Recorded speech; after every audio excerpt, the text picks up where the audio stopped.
welcome to Relationships and Astrology, and this is our series on planets and love. And I'm Margaret Gray in Dublin, Ireland. And I'm Armand Diaz in New York. So this week we're looking at really the week from the 16th to the 22nd, and quite a week really, Armand. I mean, my goodness.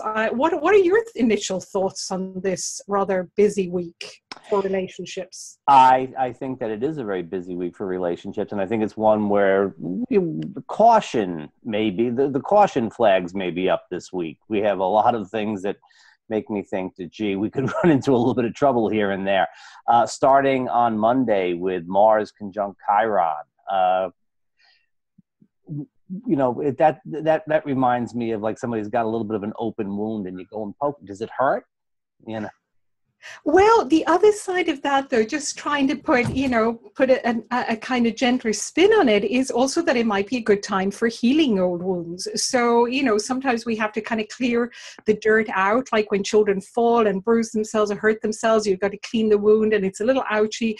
But actually, once we cleaned it out, some healing can take place. So that is kind of the positive aspect of that, particularly with the moon still in Virgo, and Virgo wants to be of service. So really there can be, some understanding as well, because Virgo is a very mercurial sign, so it's all about understanding.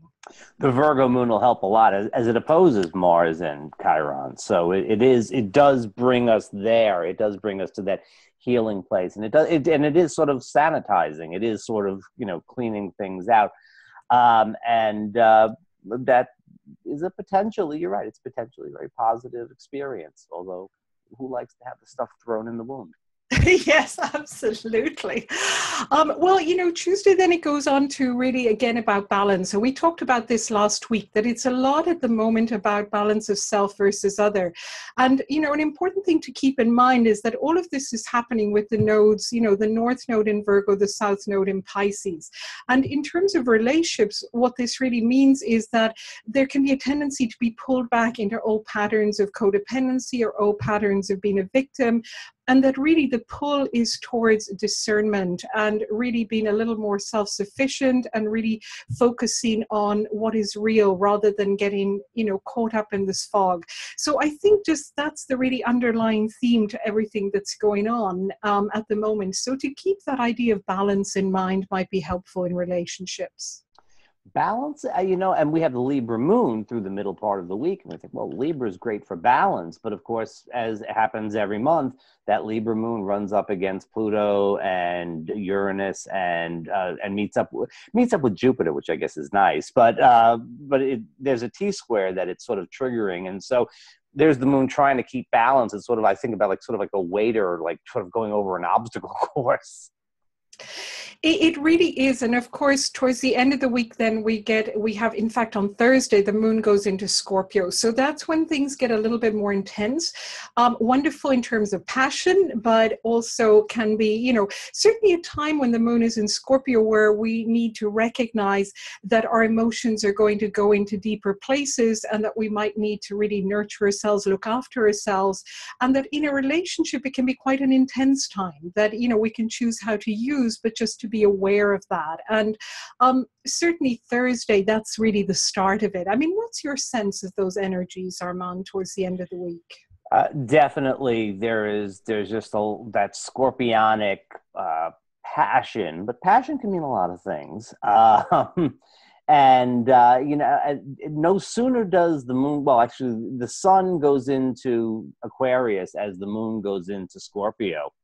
And I think that, just as we get so emotional, the sun all of a sudden takes a step back and gets a little more drier and intellectual. And there's the last quarter moon conflict for us. Are we thinking about it or are we feeling it?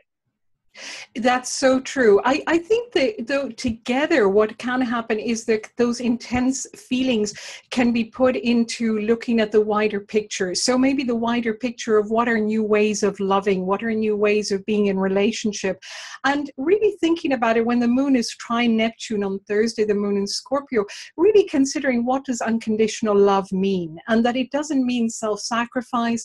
There is a difference between the two. So really to kind of assess that and to address past that. So I think that's really, and of course, just to acknowledge that in the US, that's going to be the inauguration day of the new president. So just to, be aware that in relationships, that could bring some external pressure to bear in different ways. So really for, anybody in relationships and even with family members, for each person to take care of themselves, because there's a lot going on in the collective. And with the moon in Scorpio, where anybody that's sensitive is likely to be, to really pick up way beyond themselves and their relationship, and particularly with the moon trine Neptune. It's a really good point. The sun goes into Scorpio, the sun goes into Aquarius, and not only is that an intellectual approach, it's a collective sign. And so it's like, hey, let's think about what we're doing in the big picture. And then there's the moon in Scorpio, which tends to be so very personal, and there's a little bit of the conflict that way too. Yes. Now we do have also Venus is going to sextile the ruler of Scorpio, Pluto, which is in Capricorn, and that seems to me like a nice aspect that at the end of the week could really help to sort of build in relationships, to kind of work things out a bit. You could probably get some structure down. You could probably come to an agreement about some stuff. Yes, I think so. And I think the moon trine Venus in Pisces on the Saturday, I think, and then it's also, I'm just looking at my notes here, it's trine Chiron in Pisces as well. So I think, the whole question of passion or addiction comes up as well. And I think, whenever we've got strong planets in Scorpio or in connected to Pluto, all of those themes really come up, particularly with Pisces. So to think within our own lives, what are we addicted to? What are we looking for? What are we depending on relationship for that's actually about maybe more a spiritual need or a need for a connection that goes beyond the relationship. So it's also a very good time to heal, though, I think, at the weekend. So particularly healing old resentments, anything that's left over. So very, very powerful time all in all. I quite agree. And, one of the things about Scorpio moon, it tends to be a little difficult, but we have, because of the placement of the planets, we have very easy aspects lately when the moon is in Scorpio, which really does emphasize the healing potential of the sign as opposed to simply the sort of more conflicted side of things. I so agree. So really a week for, to have some time maybe to journal. It's good, on one's own, to have time alone and time in nature. I think when these planets are so intense, it's really good for individuals and couples and families to really just have some time out in nature. It kind of helps to ground those very powerful energies. And it's a waning moon last quarter as we get into the weekend. So it's a little time to sort of assess things. It's a little time to sort of go inward. You can start folding things up and sort of looking for the next lunar cycle too. So you don't have to put that much pressure on yourself to sort of do something. I so agree. So quite a week really, all in all. It is. So on to next week then. We'll be back here next week. See you soon, Armand. Bye-bye. Bye, Margaret.